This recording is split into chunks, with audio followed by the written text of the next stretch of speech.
안녕하세요. 저는 딸을 하나 둔 30대 초반의 돌싱녀입니다. 저도 제가 이렇게 이른 나이에 이혼을 하고 이렇게 사연을 올리게 될 줄은 몰랐죠.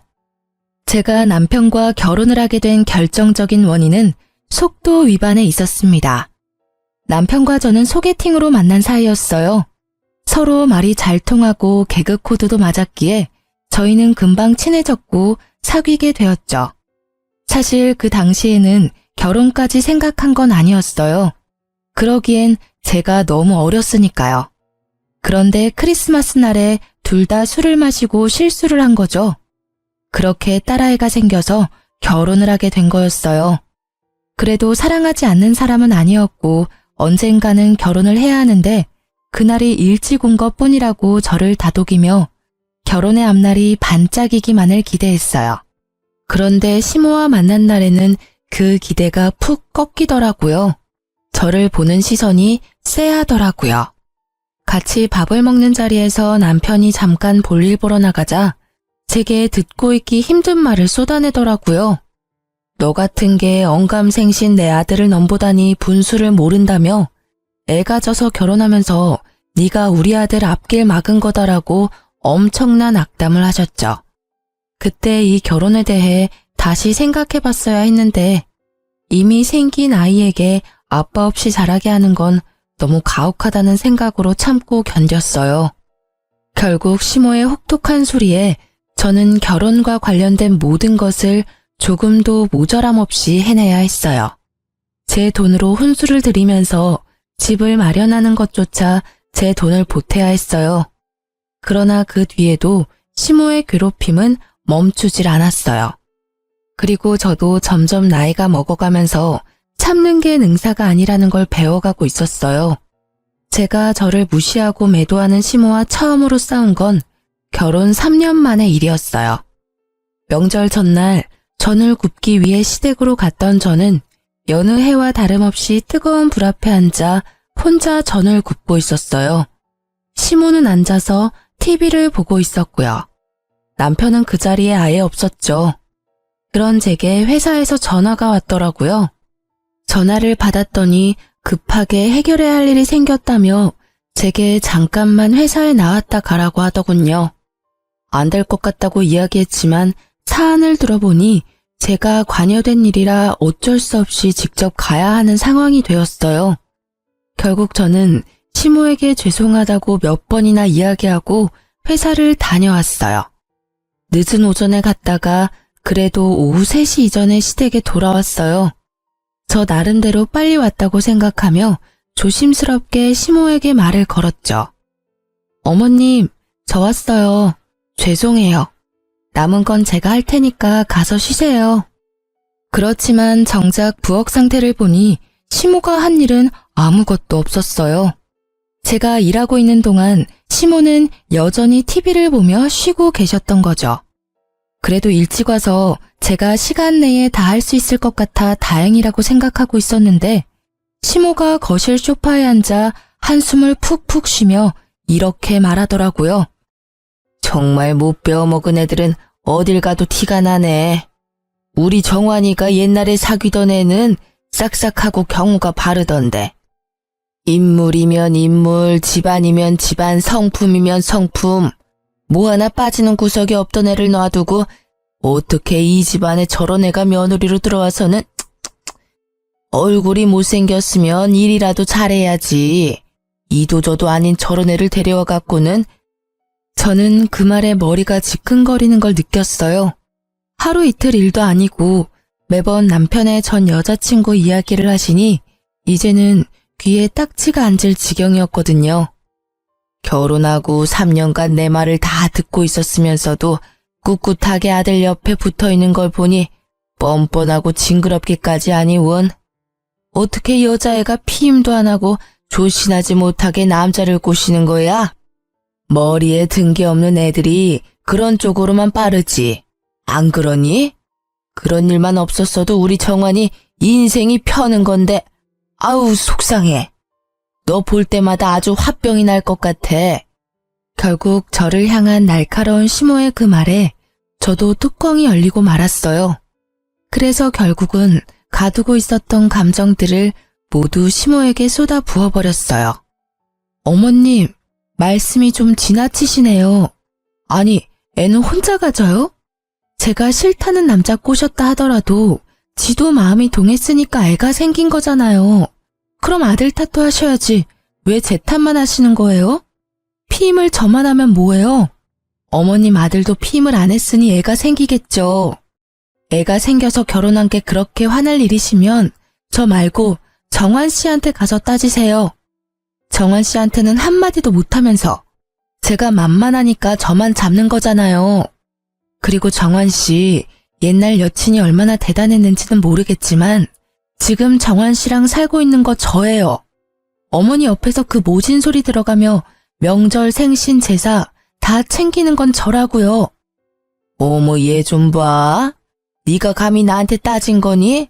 하늘 같은 시어미한테 지금 말 대답한 거야? 이거 봐. 교양이 없으니 이런 막대 먹은 소리가 나오지. 네가 진짜 배운 게 있으면 어른한테 그런 소리 하겠니? 정말 기가 막혀서 이런 것도 며느리라고 교육을 해야 하는 나는 무슨 잘못이니? 그리고 여자가 마음 먹고 덤비면 안 넘어갈 남자가 어딨어. 애만 안 생겼어도. 어머님은 교양이 있으셔서 당신 아들의 딸 낳아준 며느리한테 그런 말 하는 거였어요? 말대답이 아니라 이제까지 못한 바른 말 한 겁니다. 저를 며느리로 대하고 싶지 않으시면 그렇게 하세요. 저도 시어머니로 모시지 않을 테니까. 그리고 제가 애 생겨서 결혼한 거에 반감 가지신 것 같으니까 제 딸은 이제 앞으로 어머님께 보여드리지 않을게요. 도대체 애가 무슨 잘못이에요? 전 제 딸 그런 소리 들으면서 자라게 둘 생각 없으니까. 결국 굽고 있던 전을 던져버리고 저는 딸과 친정으로 돌아갔어요. 명절 전날 친정에 온 저를 보고 친정 부모님은 모두 놀라셨지만 화가 나 씩씩거리는 제 모습에 크게 뭐라 하진 않으셨어요. 그도 그럴 것이 두 분은 제 성격을 잘 아시잖아요. 웬만하면 터지지 않는 제 분노가 터져버린 걸 보고는 분명히 무슨 일이 크게 벌어졌다고 생각하셨겠죠. 그리고 그날 저녁 남편이 전화가 왔더라고요. 받지 않으려다가 이번 기회에 시모 버릇을 고쳐야겠다고 생각했죠. 무슨 일이야? 냉정한 제 목소리에도 남편은 제 화내기에 바빴어요. 걱정은 하나도 되지 않는지 다짜고짜 화내는 남편에게 저는 약간 실망감이 들 정도였죠. 무슨 일이라니? 명절 전인데 당신이 여기 없는 게 무슨 일인 거지? 명절 준비 안 해? 이렇게 다 팽개치고 뭐 하는 짓이야? 아, 어머님이 당신한테 이야기 안 하셨나 보네. 그러니 당신이 나한테 화를 내지. 무슨 일 있었는지 못 들었어? 내가 명절 전날 친정에 오게 만들 만큼 충격적인 말을 하셨는데 당신한테는 알리고 싶지 않으셨나 봐? 엄마가? 별말 없으시던데. 아, 너 또 잔소리 들었다고 지금 친정 가 있는 거야? 매번 듣는 이야기 때문에 지금 시위하는 거지? 네가 어린애야? 생각을 좀 해봐. 엄마 잔소리가 하루 이틀 일도 아닌데 왜 새삼스럽게 굴어? 잔소리라면 잔소리지. 당신 옛날 여자친구 이야기 꺼내면서 나를 피임도 안 하고 남자 꼬셔서 애 낳은 꽃뱀으로 만들던데 그 잔소리 맨날 하시는 데다가 오늘은 여전히 당신 옆에 붙어있는 내가 징그럽다고 하셨어. 당신 생각은 어때? 이래도 그냥 잔소리야? 이거 거의 인격 모독의 언어폭력 수준이야. 나 당신을 가져서 결혼했지만 그랬기 때문에 시어머니한테 잘 보이려고 애 많이 썼어. 그런데 여전히 어머니는 나를 며느리로 안 봐주잖아. 그리고 당신 태도도 그래. 와이프가 그런 소리 들으면 좀 막아줘야 하는 거 아니야?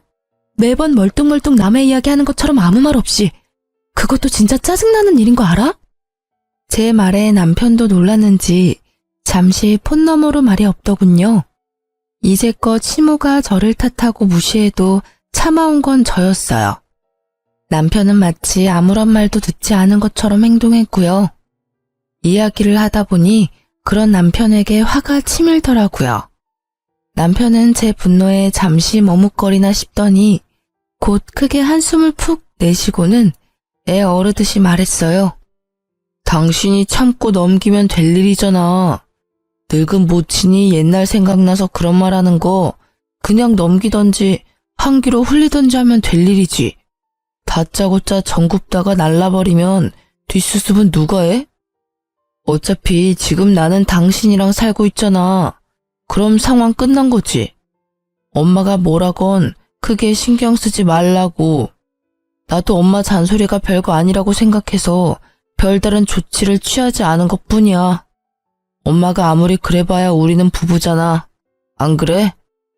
그걸 어떻게 한 귀로 듣고 흘려. 우리 둘이 이혼하라고 등 떠밀고 계시는데. 이번에 어머님 그 발언은 진짜 선을 넘었다고 생각하거든? 그런 말들은 우리 딸을 욕보이기도 하는 거야.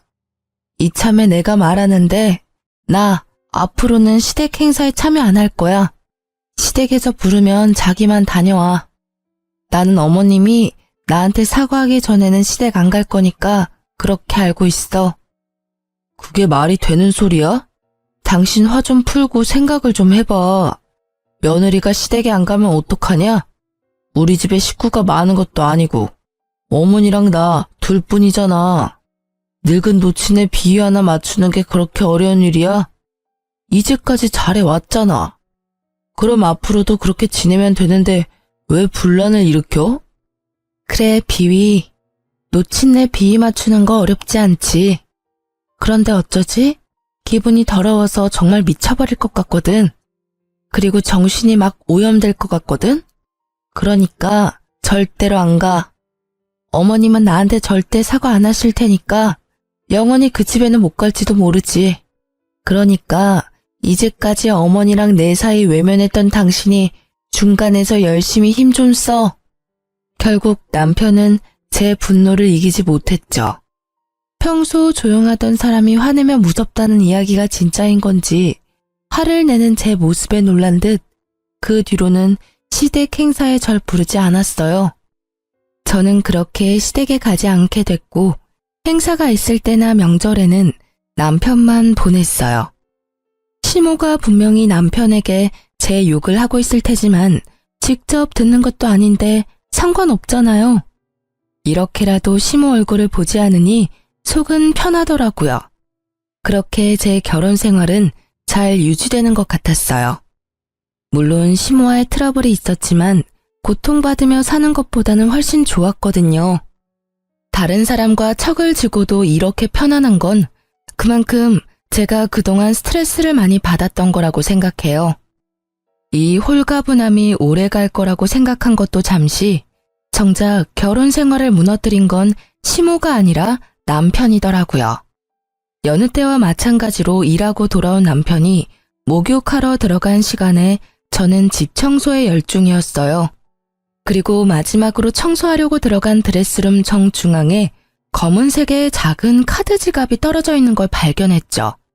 그걸 주워들었는데 약간 이상하더라고요. 납작해야 할 카드 지갑이 울퉁불퉁했어요. 카드 수납칸에 카드가 아닌 다른 게 들어가 있는 것처럼 보였거든요. 이상한 마음에 슬쩍 보았더니 웬 목걸이가 들어가 있더라고요. 그걸 꺼내서 손에 담아보니 한눈에 봐도 고가의 목걸이가 반짝거리더라고요. 그걸 이리저리 둘러보는데 남편이 마침 욕실에서 나오더라고요. 자기, 이거 뭐야? 목걸이가 자기 지갑 안에 있던데?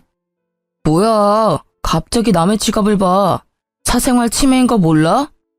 제 모습을 본 남편은 마치 유령이라도 본 것처럼 기겁을 해서는 제게 달려와 목걸이와 카드 지갑을 낚아채 가더라고요. 왜 그렇게 격하게 반응해? 뭐 수상한 물건이야? 내 말에 남편이 들고 있던 목걸이를 잠깐 보더니 제 손에 다시 올려주더라고요. 그러면서 제게 좀 더 부드러운 말로 이야기했어요. 수상한 물건이라니. 이건 당신한테 줄 선물이었거든. 당신이랑 엄마 사이를 잘 풀어주지 못한 내 탓도 있고 해서 미안함과 고마움을 담아 겸사겸사 산 거야. 진짜? 내 거라고? 너무 예쁘다. 고마워, 여보. 난 기념일도 아닌데 무슨 일로 이런 걸 샀나 했어. 자기도 이제야 내가 얼마나 힘들었는지 알았나 보네. 봐, 시댁에 혼자 다니니까 힘들지? 정말 비싸 보인다. 얼마 정도였어? 그리고 보증서는 없어? 많이 비싼 건 아니야.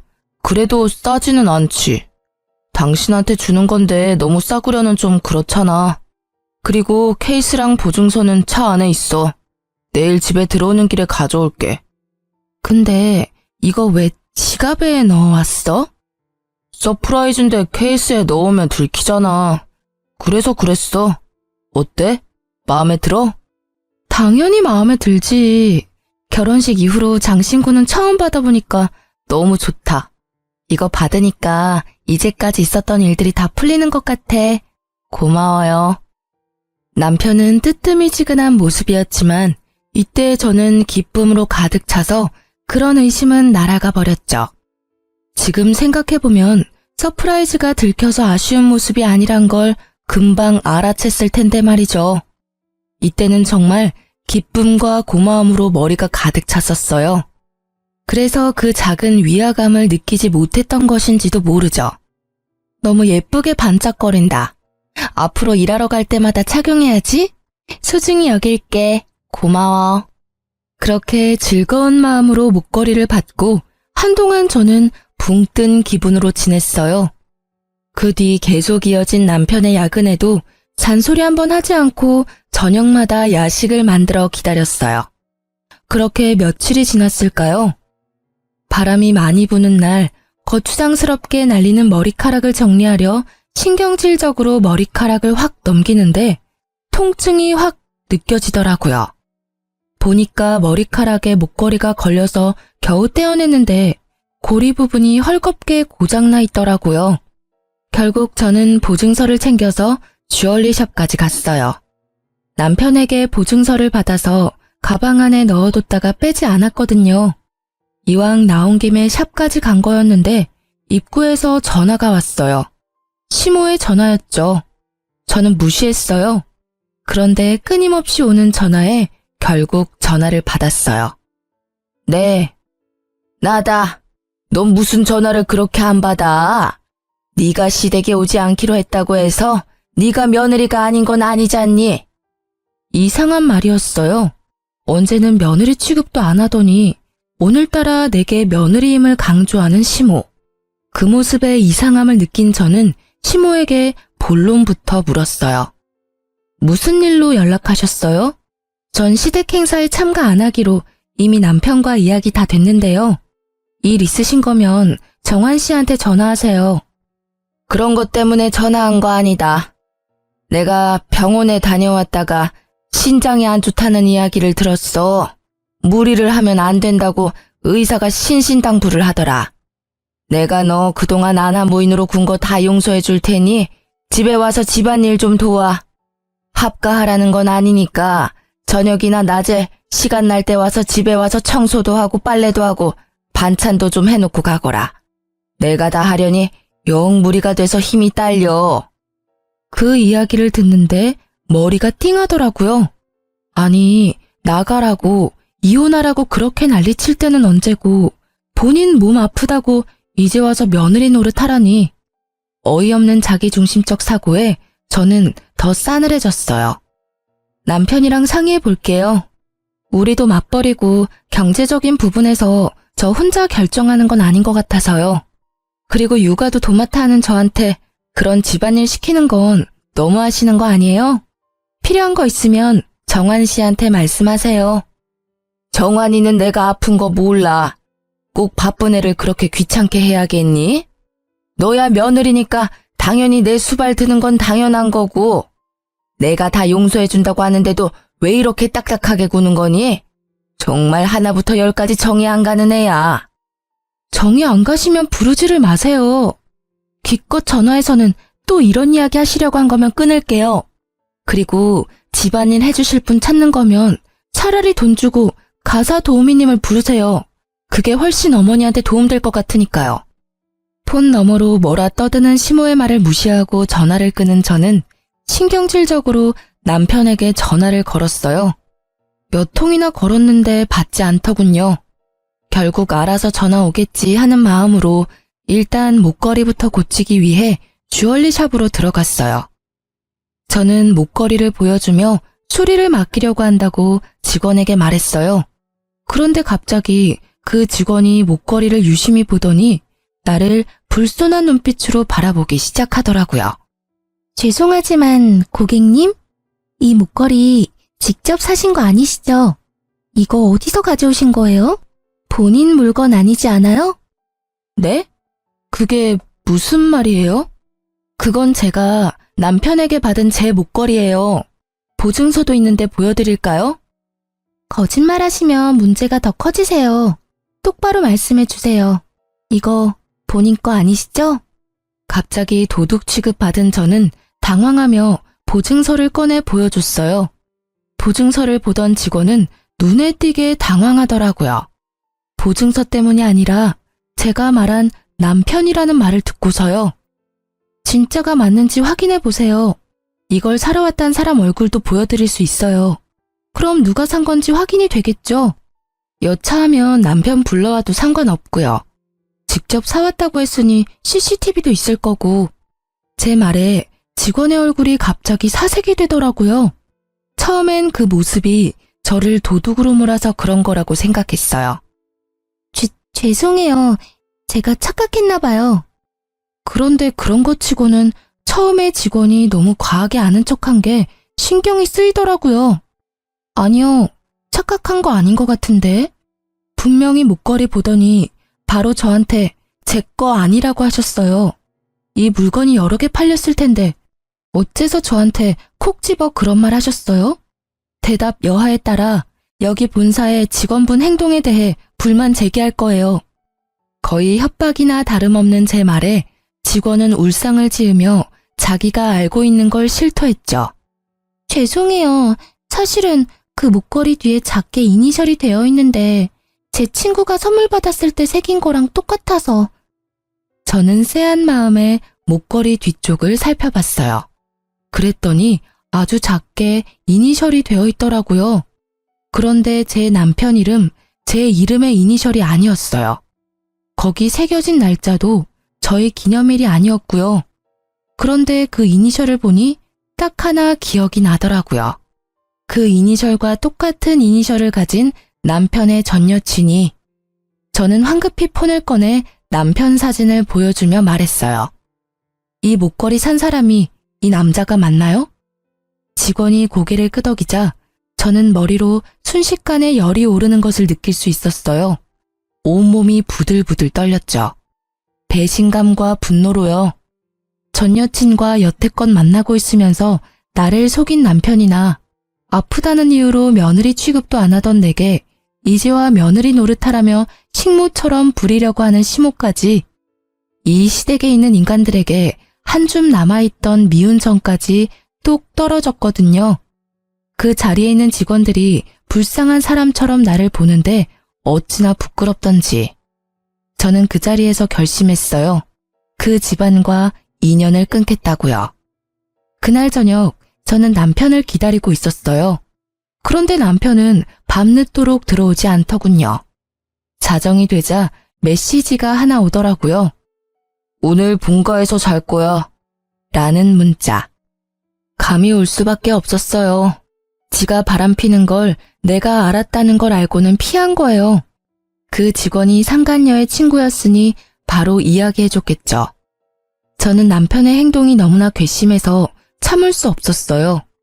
이런 일이 생겼다면 제게 찾아와 울고불고 싹싹 빌어도 용서해 줄까 말까인데 아예 상종을 하지 않겠다는 그 생각이 열받았어요. 어차피 인연 끊는 거 이 남자 아니라 시댁에 이야기하면 될 것 같아서 다음날 아침이 되자마자 저는 시댁으로 찾아갔어요. 그런데 시댁으로 가니 시모는 제가 본인 병수발 들러온 줄 알더라고요. 예, 잘 왔다. 아무리 성격 나쁘고 배운 게 없어도 며느리는 며느리지. 시모가 아프다는데 이렇게 달려와야 하는 게 당연한 거 아니니? 죄송한데 그건 거절해야겠어요. 혹시 어머님도 알고 계셨나요? 그이가 바람 피우고 있는 거. 뭐? 그게 갑자기 무슨 소리니? 걔가 바람을 피워? 에이, 설마. 설사 걔가 바람을 피웠다 해도 그건 너한테 문제가 있어서 그런 거겠지. 우리 아들은 절대 그럴 사람 아니야. 어쩌면 이렇게 아들 사랑이 대쪽 같은지 지 아들놈이 바람을 폈어도 원인 제공자는 너다 라고 말하는 게 참 얄밉고 꼴보기 싫더라고요. 그래요? 근데 벌써 확인 다 했어요. 저는 다른 건 참아도 외도는 못 참아요. 그 사람이 바람을 피워서 이미 우리 집은 끝났어요. 그 말은 어머님 간병을 해줘야 할 이유가 없다는 뜻이기도 하고요. 예, 너 잘 알아본 거 맞니? 본인한테 확인도 안 하고 나한테 와서 그렇게 이야기해도 확인은 이미 끝났고 저는 이혼할 생각이에요. 어제 이야기하려고 했는데 집에 안 들어왔더라고요. 시댁에서 잔다고 하던데. 어제 이곳에도 안 온 걸 보면 누구랑 있는지는 답이 나오네요. 여기 오면 있을 줄 알았는데. 당사자가 없으니 대리인에게 말씀드리는 거예요. 그래도 넌 아직까지 법적으로 내 며느리야. 아직 이혼 도장 찍지 않았으니 네가 내게 성의를 다해야 하는 건 변함없어. 어머님, 저 같은 걸로 만족하시겠어요? 어차피 또 듣기 싫은 말 하실 게 뻔한데. 그래도 이번에는 축하드려야겠네요. 남편 상간녀가 어머님이 그렇게 사랑에 맞지 않는 옛날 여친이거든요. 그 상간녀한테 수발 들어달라고 부탁해보는 게 어떨까요? 저같이 뻔뻔하고 교양 없는 며느리보다야 낫지 않겠어요? 저는 시모에게 최대한 빈정거리고는 집으로 돌아왔어요. 그리고 그날 저녁이 되니 남편이 거들먹거리며 집으로 돌아오더군요. 그 모습이 당당하기 짝이 없어서 부하가 치밀었어요. 기분 좋아 보이네? 어머님한테 이야기 들었어? 이혼하고 싶다고 전해드렸는데 그 이야기 듣고 이렇게 즐거운가 봐. 그래, 기분 좋지. 드디어 당신이 당신 입으로 헤어지자고 말해줬잖아. 이걸 얼마나 기다렸는데. 얼마나 만났어, 그 여자? 설마 결혼 전부터 계속 만난 건 아니지? 계속 만났어. 틈만 나면 계속. 당신이랑은 잠깐의 실수였다고. 진짜 방해꾼이 따로 없었지.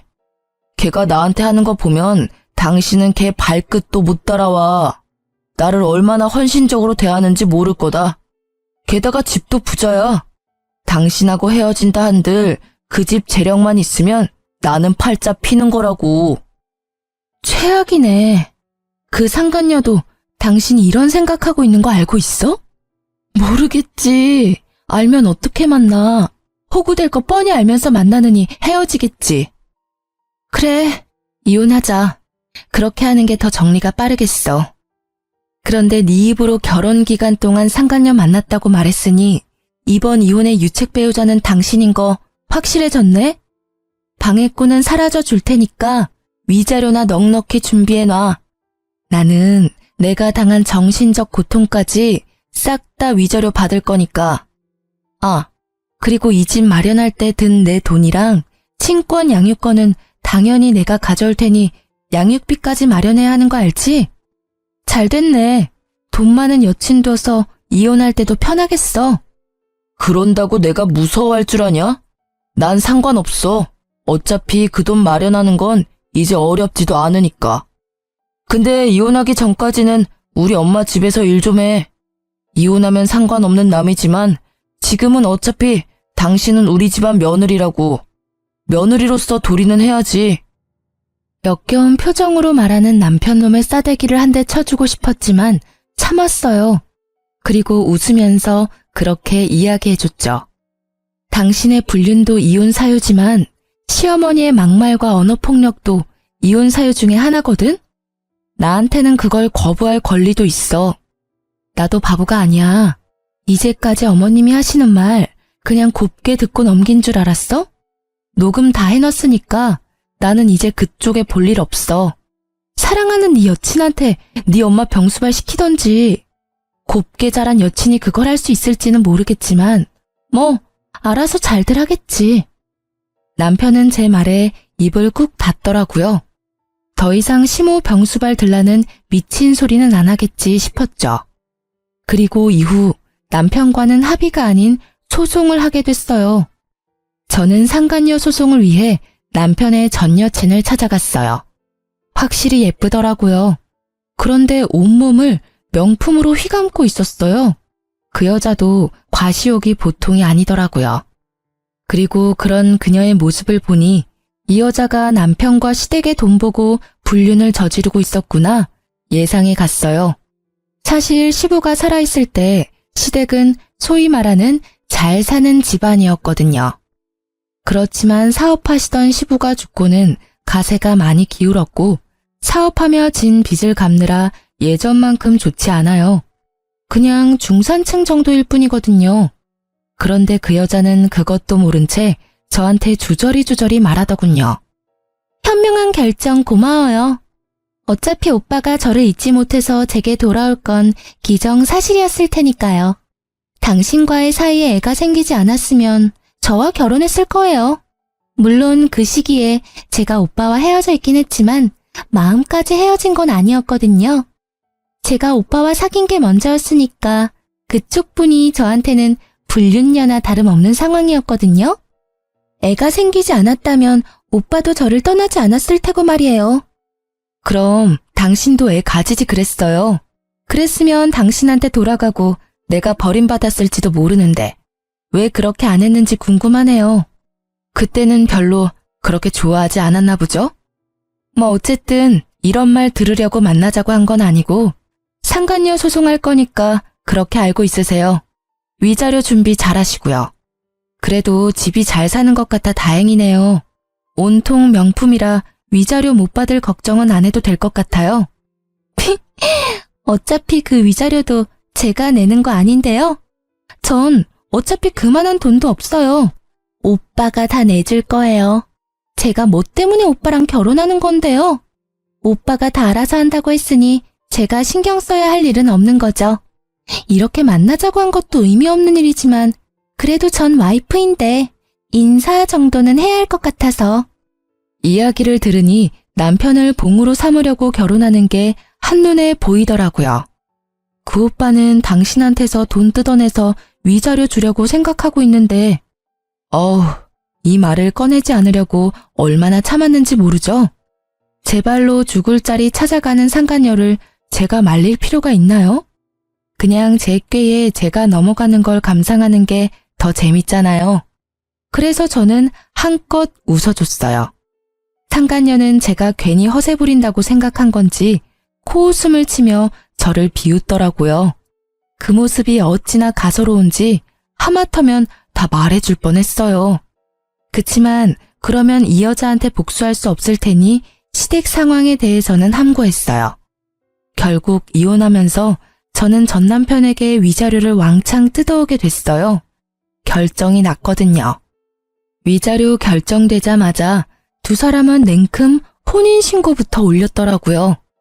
우습게도 서로의 경제적인 상황도 모르면서 빨리 혼인해서 법적으로 맺어져야 상대방이 자신의 위자료를 내줄 거라고 생각했던 것 같더라고요.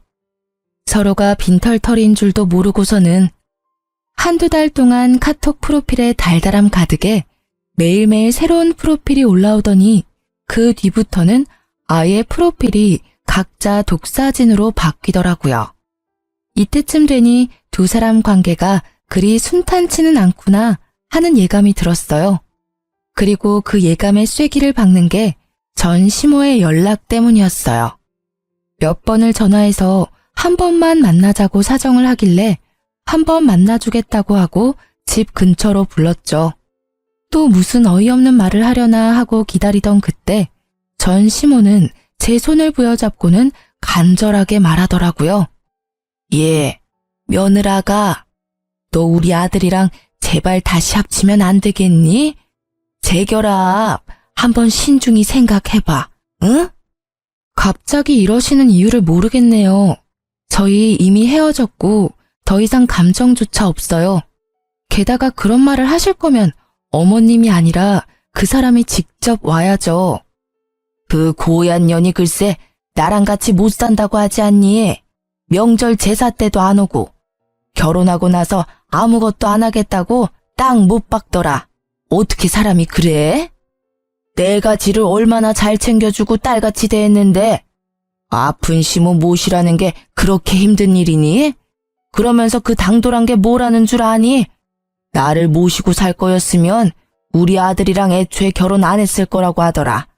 결혼하고 며칠 지나지 않아서 그런 말을 하더라고. 아, 그러셨어요?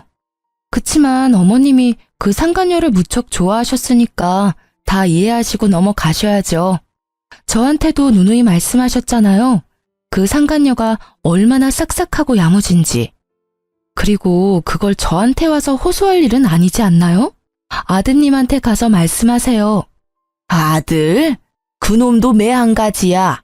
내가 몇 번 집에 일하러 오라고 했다고 아들한테 일러 바쳤는지 화가 나서 나한테 전화해서는 엄마네 집에 안 오겠다고 소리치고 끊더라고.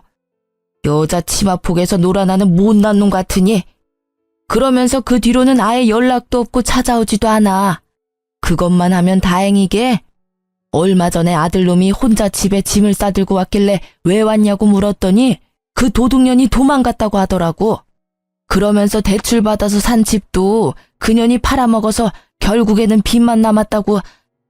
전 시모는 속에서 열불이 나는지 그 이야기를 하는 내내 탁자 위에 있던 찬물을 벌컥벌컥 들이키더군요. 그 이야기를 듣는 저는 그냥 웃겼어요. 저랑 헤어지고 잘 살 거라며 떵떵거리던 남편이 어떤 꼴로 지내는지 알게 되니 너무 유쾌하더라고요. 웃긴 건 시모와 전 남편도 그 상간녀를 봉으로 생각했는데 상간녀가 먼저 그걸 캐치하고 초스피드로 배신을 했다는 점이었죠. 그렇게 중내만에 할 때는 언제고 돈 하나에 이렇게 1년도 안 돼서 찢어지는 부부라니. 시모가 계속 끈질기게 저와 전 남편의 재결합을 요구하자 제가 시모에게 딱 잘라 말해줬어요. 상간녀가 좋다고 할 때는 언제고 이제 와서 이러세요? 그런 말씀하실 거면 여기서 헤어지는 게 좋겠네요. 저는 아직도 어머님이 저한테 하신 인격 모독 같은 말들을 다 기억하고 있기 때문에 지금 이렇게 얼굴 보는 것도 사실은 힘들거든요. 그러니까 저는 이만 가볼게요. 그럼. 아이고, 얘야, 나 좀 봐라, 어? 늙은 시모가 배지도 않아? 결국 길거리에서 난리치는 모습에 한숨을 푹 쉬며 전 남편에게 전화했어요. 예상과는 달리 한 번에 전화를 받는 남편놈에게 말했어요. 당신 어머니 우리 집 근처에 계시거든? 와서 모시고 가. 안 데리고 가면 나 경찰에 신고할 거야. 결국 전 남편이 시모를 모시러 왔더군요. 크게 변한 건 없지만 초췌한 모습이더라고요. 꼴 좋다 싶더라고요. 나랑 헤어지자고 큰 소리 뻥뻥 칠 때는 그렇게 좋아 죽더니 곧 죽어갈 것 같은 모습을 보니 오히려 웃겼어요. 저기, 엄마는 내가 데려갈게. 그리고 당신 아직도 혼자면 우리 다시 시작해볼 생각은 없어? 뭐? 이제 와서 무슨 소리야? 우리 이미 다 끝났어. 아니 왜 나한테 이러는 건데? 이해가 안 가. 그 상간녀랑 잘 살겠다며 나한테는 이혼해줘서 고맙다더니 왜 이제 와서 후회야? 나도 잘 살 줄 알았지. 그런데 우리가 살던 집이 당신이랑 내가 돈을 반씩 부담해서 산 거라 재산 분할할 때 돌려줘야 한다고 하니까 그 뒤부터 사람이 바뀌더라고. 며칠간 분주하게 여기저기 돌아다니는 것 같더니 결국 그 며칠 뒤에 도망갔고 알고 보니까 그 집도 완전 빈털털이더라고. 어릴 때 사귈 때는 돈 많은 집이라고 알고 있었는데 다 날 속인 거였어. 진짜로 미안해. 나 진짜 속아서 이혼하고 속아서 재혼한 거야. 참 잘하는 짓이다. 마누라 버릴 때는 그런 거 눈에 안 들어오지? 나는 혼인 기간 중에 나 속이고 다른 여자랑 놀아난 남자하고는 재결합할 생각 추호도 없어. 그리고 이미 애가 생겨서 결혼한 며느리한테 내가 아니라 다른 여자를 며느리 삼고 싶다고 말하던 저 미친 아줌마랑 같이 살 생각은 더더욱 없고. 그러니까 다른 데 가서 알아봐. 그리고 아무리 힘들어도 위자료는 꼭 줘. 내가 쓰는 거 아니고 내 딸이 쓸 거니까. 저는 불쌍한 말만 늘어놓으며 동정표를 사려는 두 사람을 남겨두고 집으로 돌아왔어요. 그리고 얼마 뒤 상간녀에게서 연락이 왔더라고요. 만나자고 하길래 저번에 시모와 만났던 카페로 오라고 했죠. 상간녀는 조심스럽게 주변을 살펴보며 들어오더니 제 앞에 앉아서는 다짜고짜 저에게 따지기 시작하더라고요. 당신 어떻게 그 집에 돈 한 푼 없는 걸 나한테 숨길 수 있어? 완전 빈털터리 집안이던데 설마 나 엿먹으라고 말 안 했어? 엿먹으라고 말 안 한 거 맞고, 그리고 그런 건 당신이 먼저 알아봤어야 하는 거 아니야? 유부남 꼬셔서 재혼할 생각으로 가득 차 있었으면서 그런 건 왜 못 알아봤대? 내가 그런 걸 알려줘야 할 의리 같은 거라도 있었나? 제 말에 상간녀가 저를 째려보더라고요. 구구절절 다 맞는 말에 자기가 알아보지 못한 것도 본인 탓인데 왜 여기 와서 남 탓을 하고 있는지. 당신 때문에 내 인생 망쳤어. 나는 초혼이었다고. 그런 놈이랑 결혼을 하게 되다니. 내 계획은 그런 게 아니었다고.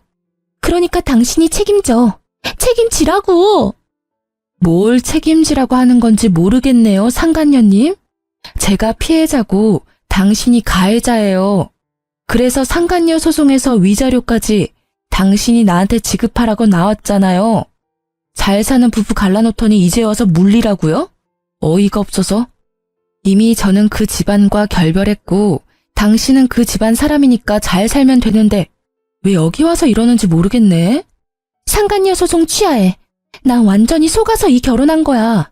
그러니까 그 위자료 지금 못해. 아니 안 해. 이게 뭐야. 상간녀 소송비도 다 대줄 것처럼 하더니 정작 까보니 아무것도 모아둔 것도 없고 그 집마저 돈 안 내면 팔아야 될 상황이고 거기에 매달 양육비까지. 그런 거지 주제에 나한테 결혼하자고 혼인신고서를 가져와? 나쁜 새끼. 당신도 똑같이 나쁜 년이야. 그러니까 빨리 상간녀 소송 취하해. 다시 한번 나한테 그거 취하하라느니 내 탓이라느니 나를 비방하면 당신 시댁한테 당신 잡아가라고 전화할 거예요. 지금 그 사람들 피해서 도망 다니고 있다던데. 들키고 싶으신 거면 계속 여기서 저한테 말도 안 되는 소리 하세요. 이대로 그 집에 끌려 들어갈 건지 계속 내 탓하며 나를 괴롭힐 건지 알아서 결정하세요. 결국 제 엄포의 상간녀는 불이 나게 도망가더라고요. 줄줄이 저한테 찾아와 제 탓하는 것도 똑같고 서로의 잘못을 하소연하는 것도 똑같더라고요. 어째 그리 똑같은 사람들 셋이 만났는지. 그 뒤로 양육비 때문에 전 남편을 만났었는데 여전히 두 사람은 숨바꼭질 중이고 여전히 법적인 재혼 부부 사이라 새로운 사람도 못 만나고 있다고 하더라고요. 뿌린 대로 거둔 것이니 원망할 필요 없는데도 매번 볼 때마다 신세한탄하는 걸 보니 웃겼어요. 이혼 소송 후 저는 위자료 듬뿍 받아서 딸과 새로운 삶을 시작하고 있어요. 전 남편의 배신의 영향이 큰 탓에 아직까지 재혼 생각은 크게 없어요. 아이를 위해서 아빠가 있었으면 하지만 전 남편처럼 미친놈 만날까봐 겁나서 엄두가 안 나요. 남편 없어도 딸과 둘이서 재밌게 잘 살고 있으니 그쪽으로는 크게 신경 안 쓰기도 하고요. 이렇게 제 짧은 결혼 기간의 일을 글로 써보니 저도 평탄한 삶을 살아온 건 아니다 싶네요. 그래도 더 늦기 전에 그 나쁜 남편놈과 헤어질 수 있어서 천만다행이라는 생각을 해요. 이혼 초반에는 싱글맘으로 일하랴 애보랴 힘들 때도 있지만 그럴 때는 심오한 남편의 횡포에 시달렸던 그때를 생각했어요. 그러면 없던 힘도 솟아났거든요. 넉넉하지 않아도 지금 마음은 어느 때보다 더 편해졌어요. 주변에서 많이 걱정해 주시지만 3년이나 지난 지금은 걱정할 필요 없을 만큼 잘 살고 있어요. 함께 걱정해 주셨던 분들과 저를 지탱해 주셨던 분들에게 감사한 마음으로 하루하루를 살아가고 있어요. 그리고 지금 외도로 힘들어하실 분들이 만약 제 글을 보신다면 용기를 내세요. 참고 있다가는 언젠가 폭발하거나 무너져 버릴지도 모르니까요. 제 사연이 저와 비슷한 일을 겪는 분들에게 작게나마 좋은 위로가 되었으면 좋겠어요. 들어주셔서 감사합니다.